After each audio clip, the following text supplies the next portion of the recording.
이장 이 모든 오해는 인상주의로부터 시작되었다. 바이박신영 2018년 12월 23일 루벤스 십자가에 올려지심 1610년 고전의 명화와 인상주의 클로드 모네 인상 해돋이 1872년 근현대 미술의 시작 인상주의 근현대의 미술은 인상주의로부터 시작된다. 이 시기의 유럽 사회는 1789년 프랑스 시민혁명 이후 새로운 시대로 진입하고 있었다. 혁명을 통해 과거 세상의 주인이었던 왕과 귀족들은 몰락하기 시작했고 평범한 시민들이 시대의 주인공으로 천천히 등장하기 시작하는 것이다. 이것은 마치 귀족 중심의 과거와 시민 중심의 미래라는 서로 다른 두 세계가 서로 뒤섞여 공존하는 것처럼 혼란스럽고 또 희망 섞인 시대였을 것이다. 이 혼란스러운 시대의 분위기 속에서 수많은 젊은 예술가들은 파리로 하나 둘 모여들어 가난한 삶을 이겨내며 새로운 그림들을 그리기 시작한다.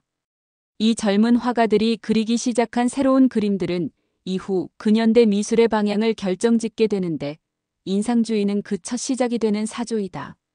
고전 미술의 폐기. 사람들은 보통 미술하면 레오나르도 다빈치의 모나리자라던가 루벤스나 푸생 같은 고전 화가들의 아름다운 그림들을 떠올리는 경우가 많다. 이런 명화들이 수백 년이 지난 지금까지 유명한 것은 여전히 사람들을 감동시킬 수 있는 힘을 가지고 있기 때문일 것이다. 현대인들 중에 여전히 모차르트나 베토벤 같은 18세기의 음악을 좋아하는 사람이 있는 것과 비슷하지 않을까. 이렇게 사실적인 아름다움을 강조하는 고전 회화는 15세기 르네상스부터 19세기까지 거의 400년 동안 서양 미술사를 지배해왔다. 서양의 수많은 대형 미술관들이 미술품들로 흘러넘친다고 표현해도 될 만큼 많은 수의 미술품을 소장하고 있는 것은 고전 미술이 오래 지속되어 온 덕에 많은 수의 작품이 만들어졌기 때문이다. 이렇게 수세기 동안 유럽을 지배해왔던 고전 미술은 인상주의의 등장 이후 완전히 사라지게 된다. 위의 두 그림의 차이에서 알 수 있듯이 인상주의 이후부터는 과거와는 전혀 다른 느낌의 그림들이 그려지기 시작했기 때문이다. 인상주의 화가들은 수백 년간 유럽 미술을 지배하던 사실적인 회화의 전통을 완전히 폐기시킨 것이다. 단적으로 표현하면 모나리자나 진주 귀걸이를 한 소녀와 같은 명화들은 역사에서 더 이상 등장하지 않는 것이 된다. 르누아르의 물랑 드라 갈레트의 무도회 1876년 아름다운 시대의 아름다운 삶을 살았던 예술가들. 역대 미술 경매에서 가장 비싸게 팔린 그림 20개를 나열하면 거의 절반 정도가 인상주의 이후 50년 남짓의 짧은 시기에 집중되어 있다. 벨 에포크 아름다운 시대라고 불리기도 하는 이 시대의 미술들이 유독 비싼 이유는 미술사적으로 근현대 미술을 시작하는 기념비적인 작품들이 탄생한 시대라는 점, 또 인상주의 이후의 화가들 한 명 한 명의 삶 자체가 처절하고 아름다웠던 만큼 사람들의 관심을 많이 받았다는 점 등이 가치에 적용되는 것으로 보인다. 이 화가들이 살던 시대의 분위기를 떠올려 본다면 아마 영화 타이타닉 실제 타이타닉이 침몰한 해는 1912년이다의 배경으로 나오는 시대, 말하자면 전형적인 근대의 모습이라고 생각하면 틀리지 않을 텐데, 귀족 문화의 흔적이 아직 남아있지만 근대의 시민들이 깨어나기 시작하는 혼란스럽지만 한편으론 고풍스러운 시대인 것이다. 이 시대를 살아간 인상주의 화가들은 대개 가난하고 힘들게 그림을 그렸지만 그들이 죽고 나서 역사에서 가장 비싼 그림들로 팔린다는 것은 한편으론 아이러니하다. 인상주의의 탄생의 배경 카메라의 등장. 그렇다면 이렇게 근현대라는 새로운 시대의 미술의 시작이 된 인상주의는 어떻게 탄생하였을까? 보통 인상주의의 시작은 근대의 사진기의 발명과 연결시켜서 해석한다. 사진기가 발명되면서 사실적으로 그리는 것 위주였던 고전 회화가 밀려나기 시작했고 그 반작용으로 인상주의가 탄생했다는 것이다. 고전 회화에서 사실적인 묘사가 중요했던 이유는 대부분의 화가들이 귀족들의 초상화를 그려주거나 그들의 대저택을 장식할 만한 그림을 그려주면서 생계를 유지했기 때문이다. 그러나 그 어떤 뛰어난 화가도 기술적인 측면에서 사진기보다 더 실제 같은 그림을 그릴 수는 없다. 말하자면 화가들은 카메라와의 실력 경쟁에서 밀리기 시작했다는 것이다. 근대의 사진기의 발명 이후 예술가들은 새로운 그림의 방법을 찾기 시작하게 된다. 실제와 똑같이 그리는 능력만 가지고는 사진기와 경쟁이 되질 않으니 역설적으로 사실적인 묘사를 포기한 그림을 그리기 시작하는 것이다. 말하자면 인상주의는 사진기의 발명이라는 시대 변화에 주저앉은 것이 아니라 전혀 다른 방식으로 변혁을 시도한 것이다. 과거에 없던 그리는 방법. 그렇다면 고전 회화와 다른 방식, 즉 사실적인 묘사를 포기한 그림은 어떻게 그려야 할까? 당시의 예술가들의 입장이 되어서 생각해봐도 이에 대한 대답은 쉽게 알 수가 없다. 전에 없던 새로운 그리는 방법은 누가 알려주는 것이 아니기 때문이다. 이렇게 스스로 무에서 유를 창조해야 하는 어둠 속에서 바늘을 찾는 듯한 막연한 상황 속에서 인상주의자들은 매우 독특하다고밖에 말할 수 없는 방법을 생각해낸다. 이 방법은 빛을 직접 그린다는 것이었다. 그림은 결국 어떤 대상을 보고 그리는 것인데 우리가 보는 것은 대상에 반사된 빛을 보는 것이므로 빛을 그린다는 것이다. 하지만 빛을 직접 그린다는 표현은 직관적으로 쉽게 이해되지 않는다. 이는 무슨 뜻일까? 사과가 빨갛게 보이는 이유는 사과가 빨간색만 반사시키고 나머지 색은 전부 흡수하기 때문이다. 빛을 그린다. 빛은 우리 주변에 항상 존재하지만 현대과학에서도 빛에 대해 완전히 이해하고 있지는 못하다. 넓은 의미에서 에너지 정도로는 이야기할 수는 있겠지만 빛은 분명히 우리 주변에 항상 존재하지만 손을 잡을 수는 없는 알 수 없는 그 무엇이다. 과학자들은 이런 귀신 같은 빛의 존재를 밝히기 위해 노력해왔는데 가장 먼저 빛에 대해 물리적으로 이해하기 시작한 과학자는 바로 만유인력으로 유명한 아이작 뉴턴이다. 뉴턴은 빛을 프리즘을 통해 다음과 같이 설명하였다. 태양빛은 원래 모든 색의 빛을 포함하고 있는 것이고 그 빛이 프리즘을 통과하면서 원래 가지고 있던 색들이 분화하여 빨주, 노초, 파남보로 보이는 것이다. 이 뉴턴의 빛의 물리학을 계속 따라가 보면 우리가 사물을 보는 것의 의미를 이해할 수 있게 된다. 예를 들어 우리가 사과를 빨간색으로 보는 것을 두고 과거의 사람들은 사과 자체에서 빨간색 빛이 나기 때문이라고 생각했다. 그런데 이것을 뉴턴의 빛의 물리학으로 이해해보면 사과는 빨주, 노초, 파남보의 빛 중에서 빨간색만 반사시키고 나머지의 빛은 흡수하기 때문에 우리 눈에는 반사된 빨간색으로만 보이는 것이다라고 해석할 수 있게 된다. 지금에야 이렇게 무엇을 본다는 것의 물리적 의미는 중학생만 되어도 다 알고 있지만 과거의 사람들은 이를 이해하지 못했던 것이다. 정리해보면 우리가 무엇을 본다고 하는 것의 정확한 의미는 반사된 빛이 우리의 눈의 망막에 맺히는 것이다. 그러니까 우리가 무엇을 본다는 것은 사실 반사된 빛을 본다는 것이다. 인상주의는 이 빛의 물리학을 바탕으로 빛을 그리는 그림을 탄생시키게 된다. 클로드 모네의 루앙 성당 1894년, 지오반니 안토니오의 성 바울 성당 1754년, 인상주의의 대표적 예 모네의 성당 그림. 그렇다면 반사된 빛을 그리는 것은 구체적으로 어떻게 구현해야 할까? 왼쪽은 인상주의의 대표화가 클로드 모네의 성당 그림이다. 그런데 모네가 그린 그림은 우리가 일반적으로 알고 있는 유럽의 그림들과는 조금 다르다. 색도 불명확하고 전체적으로 뿌옇게 그려져 있으며 윤곽선 또한 선명하지 않다. 인상주의 그림을 처음 보는 사람이라면 아마 매우 정신없이 느껴질 텐데 모네는 왜 이런 방식으로 성당을 그린 것일까? 모네의 생각을 이해하려면 과거의 그림과 비교해보면 된다. 오른쪽 고전 회화에서 성당을 보면 벽면을 회색으로 칠했는데 이는 성당 건물 자체가 회색 벽돌로 만들어져 있기 때문이다.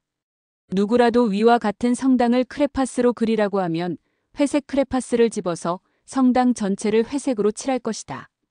회색 벽돌로 지어진 성당은 회색으로 그려야 한다 당연한 생각을 하는 것이다.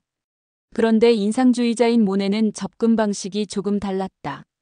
모네는 대상의 본래 색이 아닌 순간 반사되어 자신의 눈에 비치는 빛을 그대로 그려내려고 했다. 그러니까 성당의 회색 벽돌색 그 자체보다는 햇빛이 성당에 반사되어 우리의 망막에 맺히게 될 때의 빛의 색을 그려내려고 했던 것이다. 쉽게 말하면 노을빛이 져서 회색 성당이 붉은색으로 비치면 붉게 그리는 것이다. 그건 너무 당연하지 않냐고 반문할지 모르겠지만 고전 화가들의 생각에는 회색 성당의 본질은 회색이므로 회색으로만 그리는 것이 정답이었고 노을이 졌다고 붉은색으로 칠하면 틀린 그림이 된다. 고전의 화가들은 눈에 보이는 대로가 아니라 일정 정도 알고 있는 대로 그렸기 때문이다. 인상주의 화가들은 과거의 화가들처럼 알고 있는 대로 그린 것이 아니라 정말 자신의 눈에 비친 순간적인 빛을 포착하기 위해서 계속 관찰하면서 그림을 그렸다. 모네는 여러 장의 루앙 성당 그림을 그린 것으로 유명한데 같은 성당이라도 낮인지 저녁인지에 따라 다른 빛으로 보인다는 것을 강조하기 위함이었다. 그리고 모네는 말년에 거의 눈이 멀었는데 이렇게 빛을 포착하려고 너무 장시간 관찰하다 보니 햇빛에 의해 망막이 많이 손상되었기 때문이다. 덧붙이자면 이 시기를 전후로 야외에 나가서 이제를 세워놓고 그림을 그리는 방법이 보편화하게 된다. 현대에는 학교에서 하는 사생대회처럼 밖에서 나가서 풍경을 그리는 것이 자연스러운 일이 되었는데 사실 밖에서 그림을 그리는 것은 낭만을 위해서라거나 혹은 소풍처럼 즐기면서 그리기 위해서 시작된 것은 아니었다. 인상주의자들은 실제로 빛의 변화를 직접 관찰하는 것이 중요했기 때문에 물감과 캔버스 그림을 그리는 빳빳한 천을 들고 밖으로 나갈 수밖에 없었던 것이다. 클로드 모네의 파라솔을 쓴 여인 1875년, 신고전주의의 거장 앵그르의 리비에의 초상 1805년, 하얀색을 쓰지 않은 하얀색 드레스. 한 가지 그림을 더 살펴보자. 왼쪽의 그림은 모네가 자신의 아내와 아들을 그린 그림이다. 이 그림에서 하얀 드레스의 표현을 보면 인상주의가 의도했던 바를 명확히 이해할 수 있다. 오른쪽 그림에서처럼 고전 회화에서는 하얀 드레스는 일단 하얗게 그리는 것이 정답이었기 때문에 흰색만을 사용했다. 하지만 왼쪽 모네의 그림을 잘 살펴보면 흰색 드레스지만 오히려 흰색은 전혀 사용하지 않았다는 것을 알 수 있다. 모네는 드레스를 하늘색, 연보라색, 노란색 등으로 섞어서 그렸는데 흰색이라는 드레스의 본래 색을 고려하지 않고 주변에 반사되어 눈에 비친 색을 그대로 그린 것이다.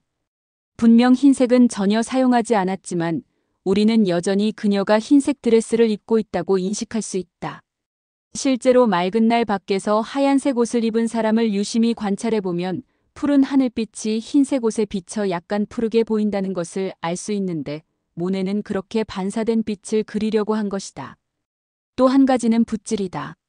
모네의 그림에서 풀밭의 표현을 보면 풀들을 자세히 묘사하지 않았고 정신없는 붓질로 색만 찍어 놓았다는 것을 알 수 있다. 이렇게 인상주의의 그림들은 주로 대상을 자세하게 묘사하기보다는 물감을 캔버스에 바로바로 찍어버리는 방식을 택했다. 이는 인상주의자들에게는 어쩔 수 없는 선택이었는데 이유는 시간이 부족했기 때문이다. 빛을 그려내려는 인상주의자들 입장에서 태양빛은 시간이 지남에 따라 변한다. 따라서 빛이 변하기 전에 최대한 빨리 그려야 할 필요가 있었던 것이다. 결과적으로 인상주의 그림들은 주로 형태가 뚜렷해 보이지 않고 부분만 봐서는 정확히 무엇을 그린 것인지 알 수 없는 그저 혼란스러운 붓질의 집합처럼 보이기도 한다. 무엇이 더 진실한가? 모네의 그림은 얼핏 보면 정신없어 보이지만 우리에게 매우 생동감 있는 아름다움을 전해준다.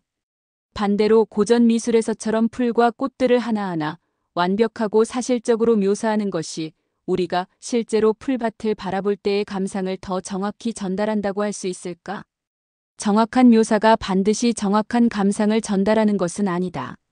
우리가 공원에 산책을 나와 저 여인과 아이를 바라본다고 가정했을 때 우리는 여인과 아이의 자세한 모습, 옷색, 주변 환경과 같은 모든 것을 이미지 그대로 저장하지 않는다. 예를 들어 방금 본 모네의 그림에서 우리는 저 여인이 무슨 색 리본으로 목을 장식했었는지 기억하고 있을까? 우리는 무엇을 볼 때 그 순간적인 느낌을 기억할 뿐 구체적인 이미지를 하나하나 저장하듯 기억하는 것은 아니다. 이와 마찬가지로 맑은 날 햇빛이 아내에게 반사되어 눈이 부시는 그 순간적인 인상을 전달하기를 바랐던 것이 모네의 생각이었고 부분만 보면 이상한 색들이 의미 없이 섞여 있는 것 같지만 전체적으로 보면 오히려 우리가 느끼는 감상을 더 정확하게 전달한다고 말할 수도 있다. 이것이 인상주의의 아름다움이다. 클로드 모네 인상, 해돋이 1872년. 우리는 바다를 파란색으로 알고 있다. 한 가지 예만 더 살펴보자. 모네의 인상 해돋이는 미술사에서 최초의 인상주의 그림으로 알려져 있다. 이 그림은 분명 바다를 그린 것이지만 우리가 보통 알고 있는 바다의 색으로 그려지지 않다. 그렇다면 바다의 색은 무엇이라고 해야 할까? 사람들은 보통 바다를 파랗다고 생각하는데 어린아이들에게 바다를 그려보라고 하면 파란색으로 전체를 칠하곤 한다. 이는 고전 화가들도 마찬가지였는데 고전 회화에서의 바다는 대부분 파란색으로 그려져 있다. 하지만 인상주의의 모네는 우리가 파랗다고 알고 있는 바다의 색은 전혀 고려하지 않고 오로지 물결에 반사되어 자기 눈에 순간 들어오는 색에만 집중해서 그렸다. 실제로 바닷가에 가서 아침 해가 뜰 때쯤에 바다를 관찰해보면 물안개 가득한 아침의 바다는 위 모네의 그림처럼 회색빛으로 뿌옇게 보인다. 그래서 별로 자세히 묘사하지도 않은 모네의 그림은 오히려 우리가 해가 뜰 때 느끼는 아련한 감상을 더 비슷하게 전달하게 된다. 인상주의자들은 이렇게 묘한 그림을 탄생시켰다. 인상주의를 통해 나타난 인식의 전환. 인상주의자들은 이렇게 빛을 그린다라는 새로운 아이디어로 그림을 그리기 시작했다. 하지만 생각해보면 대상을 관찰하고 그대로 그리려고 했다는 점에서는 고전 미술의 기본 태도와는 크게 다르지 않다는 것을 알 수 있다. 오히려 더 그 본질에 충실하려고 했던 것처럼 보이기도 한다. 문제는 인상주의자들에 의해 그려진 결과물들이 당시의 관점에서 보면 너무도 혁신적이었다는 것이다. 인상주의의 빛을 그린다는 아이디어를 통해 탄생된 그림들은 현대의 일러스트 디자인이라고 해도 될 만큼 독특한 느낌을 준다. 그 시대의 사람들 입장에서는 과거에 한 번도 본 적이 없는 완전히 새로운 이미지들이었던 것이다. 이렇게 인상주의 그림을 처음 본 화가들은 이 새로운 그림들의 충격을 받고는 고전 회화처럼 대상을 고지곳대로 그리는 것이 미술의 전부가 아닐 수도 있다는 것을 깨닫기 시작하게 된다. 고전 미술의 획일성으로부터 탈출하는 길을 찾은 것이다. 인상주의 이후 다양성의 탄생. 다양성의 탄생. 이것이 인상주의 이후 나타난 변화이다. 인상주의를 처음으로 접한 당대의 젊은 화가들은 수백 년간 이어져 왔기 때문에 당연히 그래야 한다고 믿었던 고전회화의 전통으로부터 벗어나기 시작했다. 미술이 사실적 묘사 중심이어야 한다는 고정관념을 탈출하면서 무한한 가능성이 열리기 시작하게 된 것이다. 이때부터 예술가들은 각자 자신의 생각에 따라 새로운 그림들을 그리기 시작한다. 이때부터 유럽 미술사에서는 마치 돌아올 수 없는 강을 건넌 것처럼 양식을 규정할 수 없는 다양한 종류의 미술들이 우후적순 등장하기 시작한다. 프랑스의 루브르 박물관이나 오르세이 미술관, 영국의 대형 박물관, 미국의 메트로폴리탄 박물관 등 서양의 대형 미술관에 가면 이 시기의 유럽 회화들을 감상할 수 있는데 인상주의 직후부터 나타나는 그림들을 보면 고전의 명화들과는 다른 수많은 다양한 형식의 그림들이 갑자기 대거 등장하는 것을 알 수 있다. 후기 인상주의 3명의 화가 반 고흐 사이프러스 나무가 있는 밀밭 1889년, 폴 고갱 신의 날 1894년 폴 세잔 목욕하는 여인들 1906년.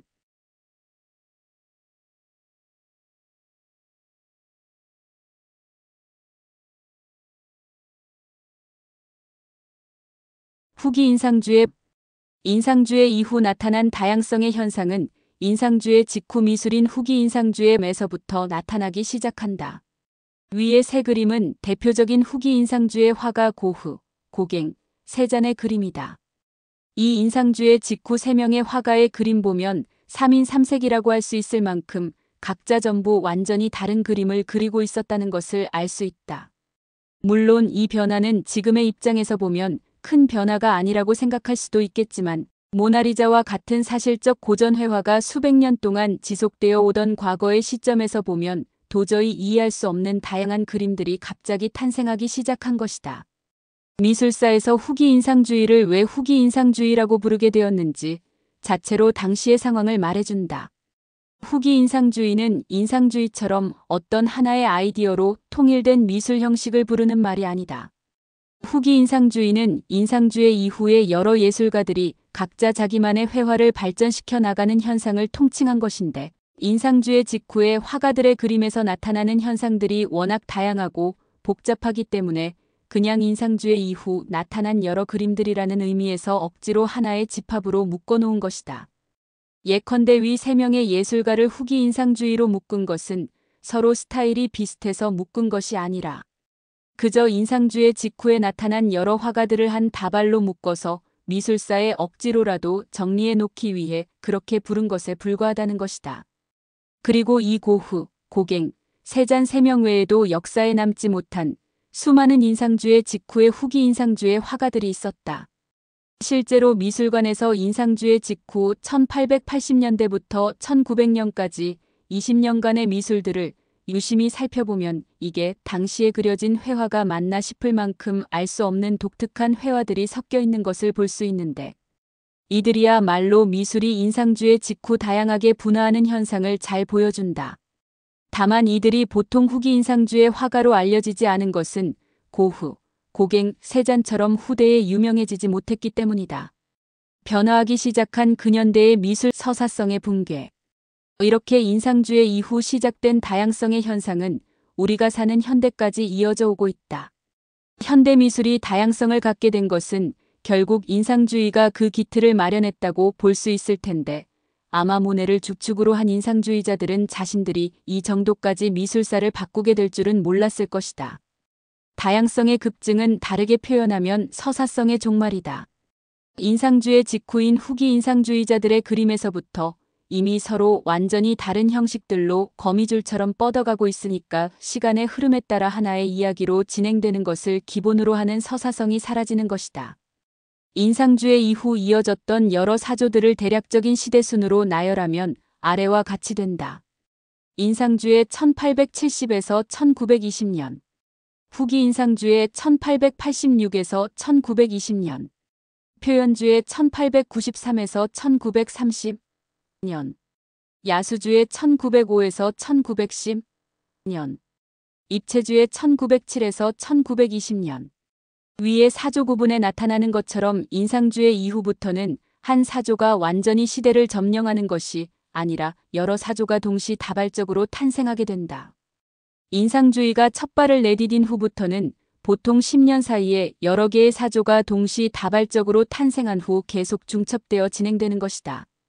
그리고 1900년대로 접어들면 연도, 국가, 지역을 초월해서 더 다양성이 급증하는 방향으로 나아가게 된다. 하지만 누군가는 위의 순서를 보고 짧지만 6에서 7년 단위로 서사적 순서가 있는 것 아닌가? 라고 반문할 수도 있다. 하지만 이렇게 짧은 단위로 수많은 새로운 미술들이 갑자기 탄생하는 것은 꽃들이 사방에서 동시다발적으로 피는 것에 가깝지 꽃들이 하나씩 순서대로 피고 지는 느낌은 아니다. 인상주의 이후부터는 각 예술가들이 사방에서 수많은 다양한 미술을 꽃피우기 시작하니까 순서대로를 기본으로 하는 서사성은 사실상 별 의미가 없게 된다는 것이다. 피카소의 비극 1903년 청색시대 시기, 만돌린을 든 소녀 1910년, 입체주의, 바다에 서 있는 누드 1929년 초현실주의, 서사성의 붕괴와 개인성의 강화. 서사성이 사라지면서 반대로 강해지는 현상은 개인성이다. 이는 인상주의 이후 여러 예술가들이 각자 예술 활동을 이어가는 방식에서도 알 수 있다. 고전시대의 화가들은 자신이 속한 시대의 흐름에 맞추어서 그림을 그리는 것이 보통이었다. 쉽게 말해 바로크 시대에 태어난 화가는 일생 동안 바로크 화풍만을 그리는 것이다. 하지만 인상주의 이후의 화가들은 고흐나 세잔 같은 경우는 사조 같은 것 자체를 아예 상관하지 않고 시골에서 은둔하며 홀로 그저 자신만의 그림을 그리기도 했고, 피카소 같은 화가들은 위의 세 개의 그림에서 보이는 것처럼 여러 사조와 형식들을 넘나들며 마음대로 그림을 그리기도 하였다. 이것은 인상주의 이후의 예술가들이 시대의 흐름에 얽매이지 않았다는 것을 의미하는데, 이는 예술가들이 각자 자신만의 예술 세계를 발전시키는 개인성이 강화되는 현상으로 볼 수 있다. 인상주의가 근현대 미술사의 미래를 결정했다. 다양성의 급증. 인상주의는 이렇게 획일적이었던 고전시대의 문을 닫고 근현대 미술로 진입하는 첫문을 열게 된다. 인상주의자들이 고전 미술의 시대를 의도적으로 끝내려는 목적이 있었던 것 같지는 않지만 결과적으로 과거 수백 년간 지속된 명화들의 시대를 종료시키고 근현대 미술의 새로운 길을 열어놓았다. 그리고 이 흐름은 지금까지 이어져 오고 있다. 하지만 인상주의가 만들어낸 다양성은 어쩌면 시대의 요구나 필연이었을지도 모른다. 인상주의의 탄생은 앞서 이야기한 것처럼 보통 사진기의 탄생과 고전 미술의 붕괴로 그 시작을 설명하기는 하지만 결과를 보면 전체적인 사회 변화의 흐름과 거의 같은 방향으로 움직인 것으로 보이기 때문이다. 1789년 시민혁명 이전 시대에는 시대의 주인공이 왕과 귀족들이었기 때문에 예술문화도 이들만을 중심으로 획일화하여 발달하여 왔다. 하지만 시민혁명 이후 시대의 주인공이 시민으로 바뀌면 상황이 달라지게 된다. 고전시대에는 소수의 왕족이나 귀족들이 세상의 주인공이었다면 민주주의 시대에는 수많은 개별 시민들이 각자 세상의 주인공이 되는 것으로 볼 수 있다. 이 평범한 시민들의 삶의 방식이 다양한 만큼 그 시대의 예술에서도 다양성이 나타나는 것은 결과적으로 앞뒤가 맞기 때문이다. 인상주의자들이 시민 중심의 시대라는 철학적 고민을 통해 인상주의를 탄생시킨 것도 아니었고, 인상주의 이후에 다양성이라는 흐름이 생길 것을 예측한 것도 아니었지만 결과적으로는 시대에 부합하는 필연이 되어버린 것이다. 예술이 항상 시대 흐름과 같은 방향으로 움직여왔다는 점을 생각해보면 인상주의 이후의 다양성의 탄생은 다양한 시민들의 개별 삶이 꽃피는 시민의 시대에 꼭 나타나야 할 자연스러운 현상으로 봐야 할지도 모른다. 수많은 예술가들의 탄생. 인상주의로 인해 근현대 미술에 다양성의 흐름이 생긴 이후부터는 별처럼 많은 새로운 예술가들이 탄생하게 된다. 이 수많은 예술가 중 꼭 살펴봐야 할 예술가가 있는데 이는 빈센트 반 고흐이다. 근현대 미술사에서 가장 위대한 예술가 중 한 명으로 꼽히는 고흐는 본인은 끝없이 가난하고 고통스러운 삶을 살았음에도 불구하고 후대 예술가들에게 어떤 예술가의 표본으로 작동하면서 근현대 미술사에서 중요한 상징으로 작동하게 된다. 인상주의라는 사조가 근현대라는 새로운 시대의 첫 사조였다면 고흐는 근현대의 예술가의 전형을 상징하는 역할을 했다.